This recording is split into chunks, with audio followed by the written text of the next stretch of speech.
Grüß, willkommen in einem Aufregens video. Welcome to another exciting video, in this case episode 36 of my game system design video series. In this video, I'll be investigating the objective, or at least investigating understanding the objective of a game design and how this understanding of the objective affects the actual game design. When designing a set of rules or game system, you need an objective, or what outcome you are looking for. This may seem obvious, but when caught up in the world of brilliant ideas and new game systems, you can quickly lose sight of your objective. There are many examples of this and reasons for this, but the basic root cause is that someone comes up with an interesting game system to reflect something which they feel is clever, and they can't resist but to put them in the rules. Many years ago, my club modified a set of ancient rules, and part of this included increasing the number of morale classes.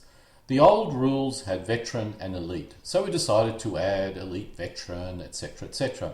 At the other end, we added lower quality morales, and in the end we end up with a rather large, complex system which provided little, if any, benefit over the original rules.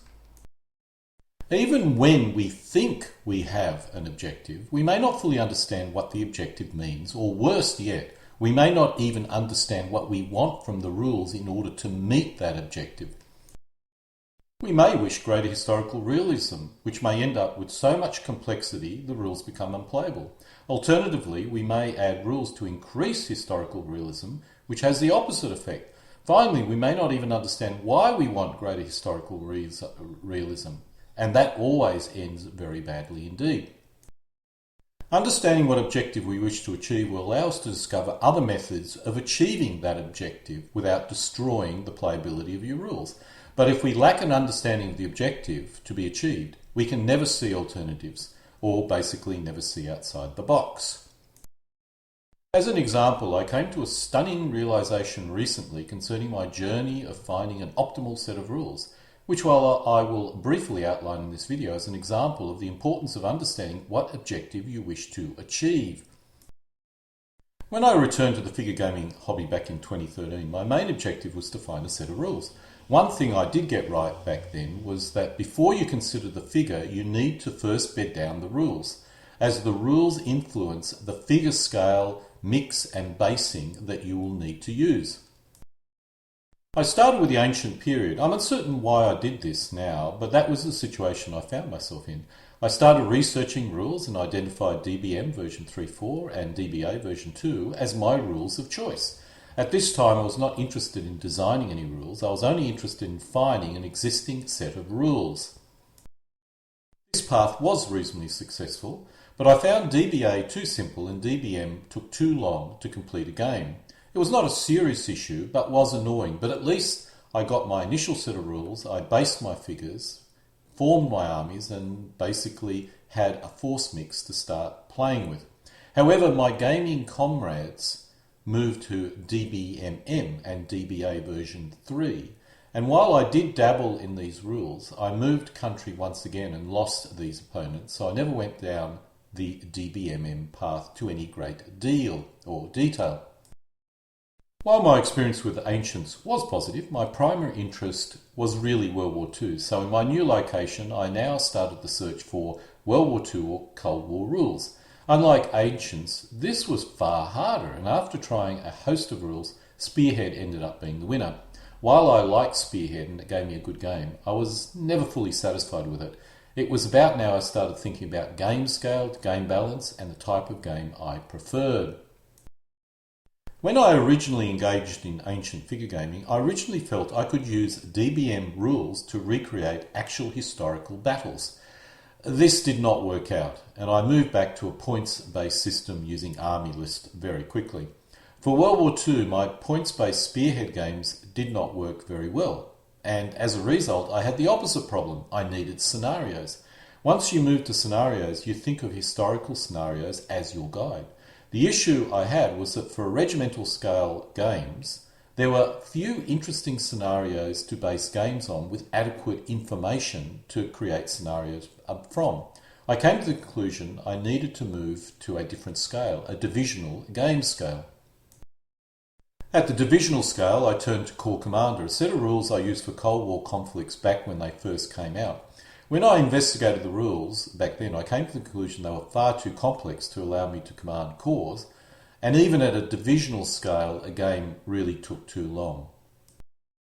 It was after all this investigation I formulated my first objective. I want a set of rules which allow me to play a game to a conclusion within a day, which was about 6 hours of gameplay maximum. The rules needed to allow me to field an entire division, which would allow me a greater number of potential scenarios. This objective seemed simple enough, so I expected it could be achieved reasonably easily. How wrong was I? My first project was to retain the old Corps Commander rules, but to try every technique I could think of to simplify the rules and speed up gameplay. The result was what I call KK5 version 5, and while it was simpler and quicker to play, it was still too complex and took too long. Thus, I generally considered it as a failure. While Corps Commander version 5 was not a rewrite, it was just basically the original rules with every technique I could to speed up gameplay, my next project was a total rewrite of the rules, maintaining the old rules as much as possible but implementing some fundamental changes to the game system in order to dramatically speed up play. This was Corps Commander version 6, and this was successful to an extent. When I gamed using these rules, I could now field a division and get a result within 6 hours of play. But I was still not really enjoying myself. Initially, I felt the reason was, while the game system was simpler and faster, it used steps for each element. This means the playing area was covered with counters, and it was tiring to play and keep track of this. The result was Noid Divisional Commander, which removed steps. This required a massive army-less change, which took a long time, but it did speed up play even more.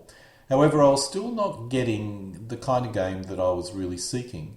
Even gameplay was quick, easy, and processed minimal game system friction. I just wasn't getting the enjoyment I expected. I now thought my issue was to do with scale, but instead of changing the rules again, I decided to use an off-the-shelf set of rules, or at least a freeware version, and decided to try LWRS, which used a group of elements to represent a battalion. Panzer Corps, a off-the-shelf set of rules, is similar, and I tried that as well. Both LWRS and Panzer Corps were very good rules, and I abandoned my rules design effort and focused on these rules instead. Using these rules, my game flow issue was resolved, but I now discovered the scenario issue. Panzer Corps has a large number of good scenarios, but LWRS lacks scenarios.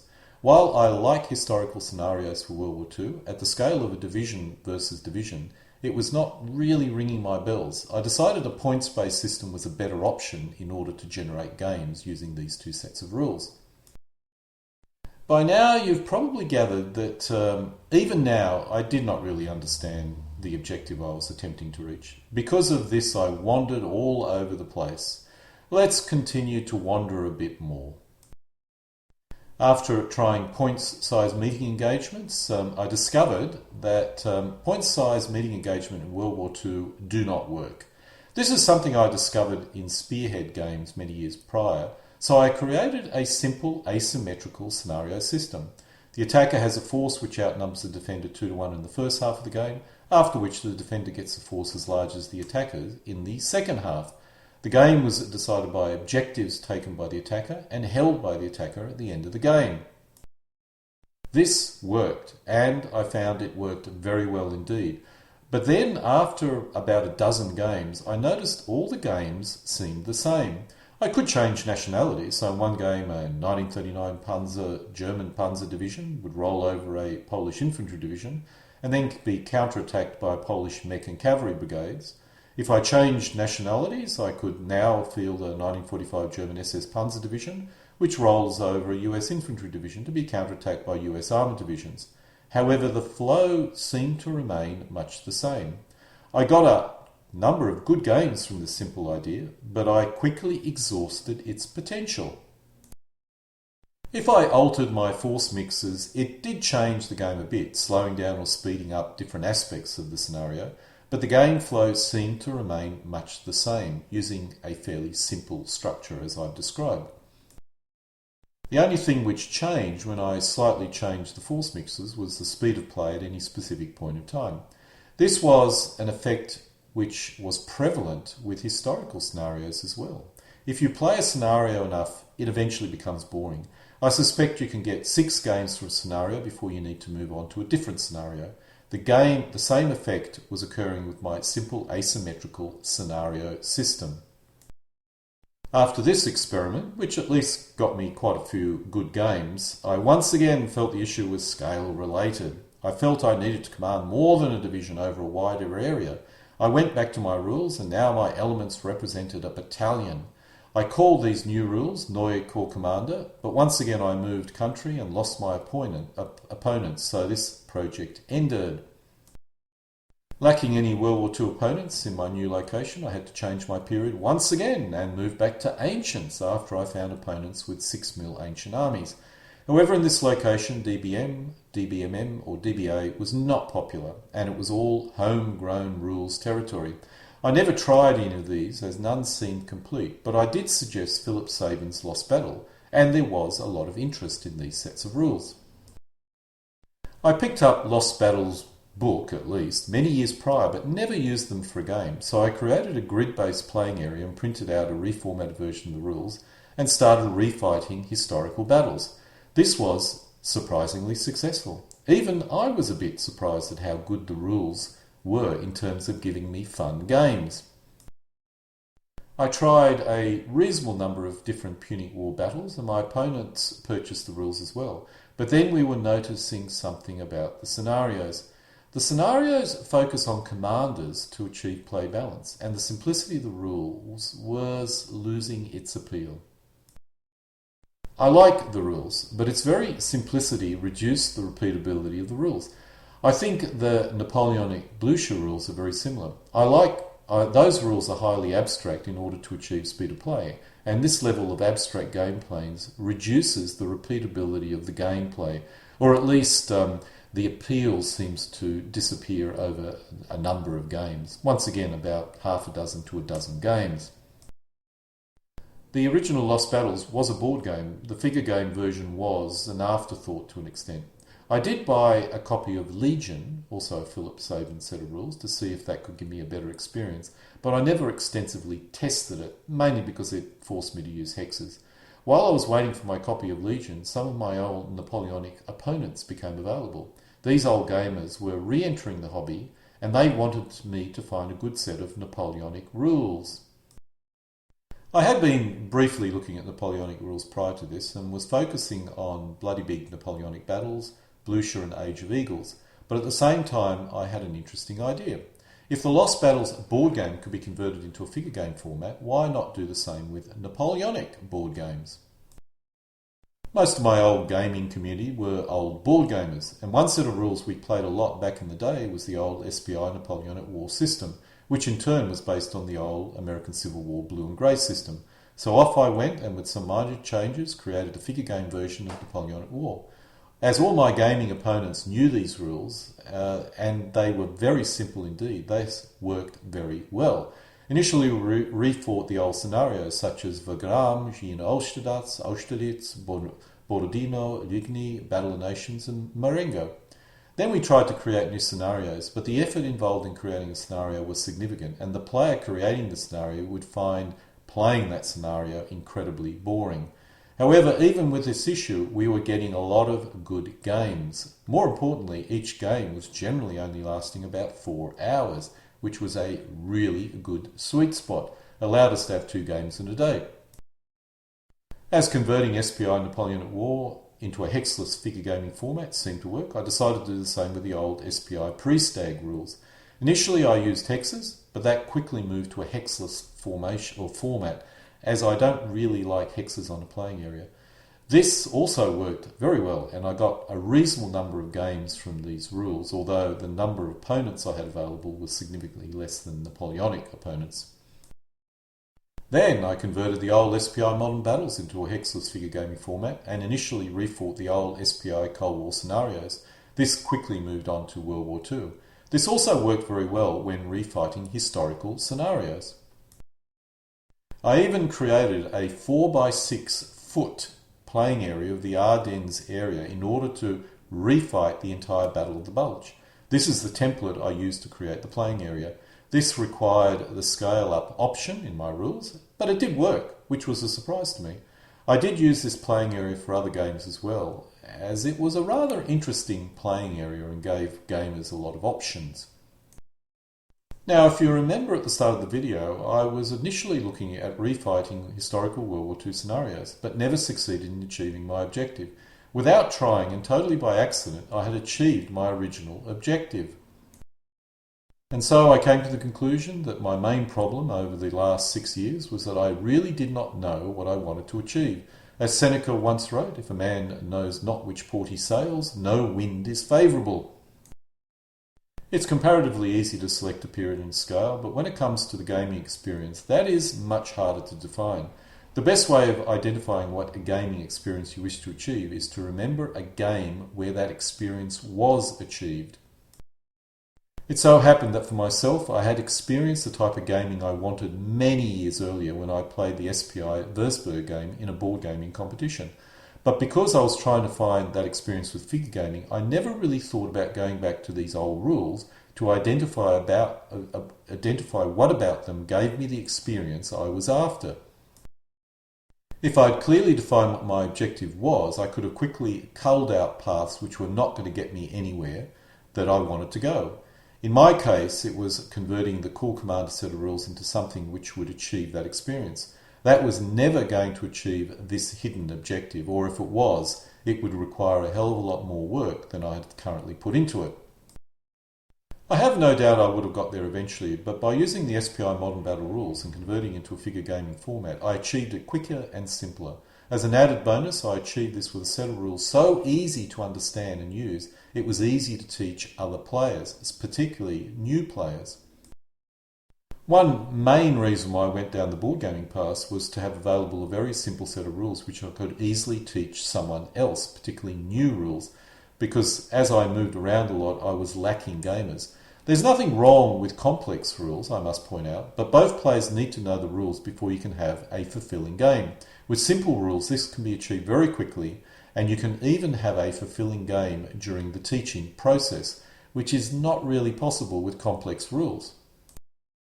There is an issue with simple rules. If the rules are too abstract and you do not get the feel of the period, then they're not going to really ring your bell.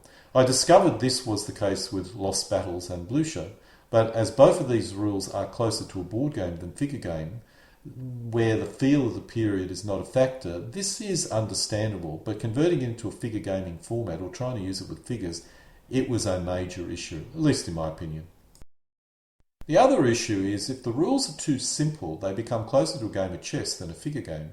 I also got that feeling for Lost Battle and Blucher, as well as command and colour rules. Once again, these are all either board games or close to board games, so it is excusable. While this was a revelation to me, my journey had not quite ended yet. Using these board game rules, my primary game was a historical scenario. This worked and worked well. However, I once again started to notice an issue with historical gaming.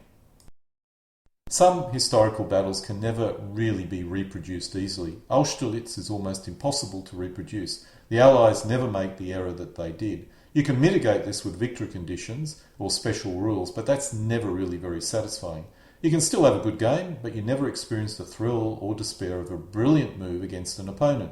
This by itself is not a major downside, but there was another issue that was a major downside that I noticed. Once you play a scenario a few times, it becomes boring. Remember that with these rules you can play the Battle of Austerlitz twice in a day. You can even play the entire 3 days of Leipzig in a very long day, perhaps 10 hours of solid play. When you're dealing with a set of rules of this nature, you can play a scenario a lot in a very short period of time and quickly exhaust it. The other major issue is once a player is good at a scenario, a new player has little chance of having a good game. The new player can practice until the scenario is well understood, but then it becomes predictable to that player in turn. When playing a historical scenario, it's almost impossible for both players to put in a position where they're dealing with a unique situation that they have to deal with. Again, this is not a major issue, but it's something that I would like to resolve. This time around, I learnt my lesson of identifying and understanding an objective, so my objective was clear in my mind. I wanted an ad hoc scenario which offered both players a unique situation to solve. I experienced this when I first played the hypothetical Cold War scenario in Würzburg. There was no history about this battle, as it never occurred, so I tried to play it with the information I possessed in front of me, and in my first game I failed utterly. While I lost, this was the type of puzzle I wanted to solve. My initial solution was to create a complex system of reinforcements based on when they would arrive, and I determined a points value from this. Thus, a 100 points force mix would cost 100 points if it arrived on game turn 1, but if it arrived in the second half of the game, it would have a value of 50 points. This did work, but was very complex and not entirely enjoyable, as it was all random and players did not feel as if they had any control in the process. This was when one of my opponents suggested using a card-based system. Being a Eurogamer, he likes cards, but could not work out how to use a card-based system to create an ad hoc figure gaming experience. When he suggested it, I thought about using my variable point system based on when forces arrived. The result was a card-based system which could be used for ad hoc games. I went through many generations of the cards, but the result, initially for Napoleonic games, worked very well. Many of the players which have tried it for the first time felt that this gave them the same feel as a campaign.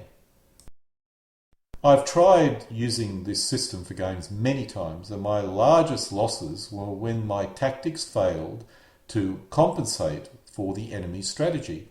Either I failed to cover an expected flank attack correctly, or I tried to hold while being massively outnumbered until my large reinforcement force arrived, and as a result the initial forces got wiped out.